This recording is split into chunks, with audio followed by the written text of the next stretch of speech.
We know Baker Mayfield will be in that mix to be a starter for Carolina, and it'll be either Jacoby Brissett or Deshaun Watson as the starter for the Browns. Dan Graziano from ESPN talked about Deshaun Watson, the disciplinary hearing, and what he has been hearing since that hearing has ended and going forward about a potential ruling by Sue L. Robinson. During the hearing, from what I was told, there were continued negotiations about a settlement. What kind of punishment, what kind of suspension would be acceptable to both sides.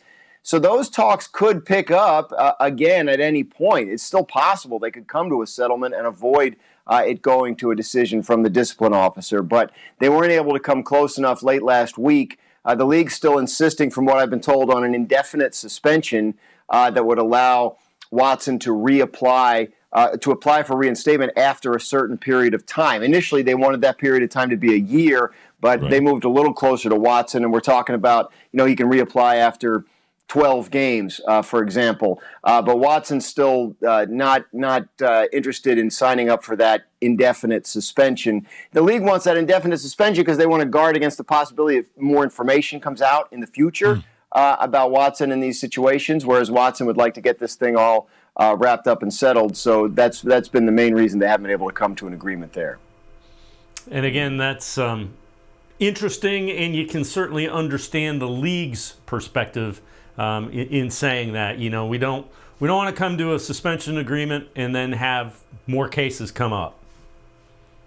Right. That's tricky because we don't know how that's going to work. We don't know what's going to happen with that. I mean, it's been fairly quiet, I guess, in terms of the Deshaun Watson situation, in terms of cases, since he settled all but 4 of those cases that he's dealing with right now. So, that seems to have quieted down. And certainly since the hearing with Judge Sue L. Robinson ended on Thursday, obviously the momentum and the reporting certainly lean towards the suspension being lessened and possibly not even being a punishment, which I think anybody would have been surprised about a month ago that was the case. But again, all the reporting's right out there, including from Pro Football Talk, that, the NFL didn't have any evidence of force or coercion with Deshaun Watson.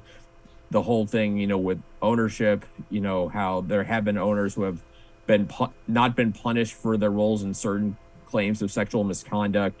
And in the CBA, where owners are supposed to be held to a higher standard than players are, that kind of boxes the NFL in a little bit with all this. So there's still going to be, I would imagine, a few more weeks until we get some sort of resolution from Sue L. Robinson, the former federal judge here, about what the punishment is going to be. Because again, both sides can have to submit briefs by sometime next week, and then she's going to put out a report about what all it's going to be. So again, everybody's just kind of in a holding pattern.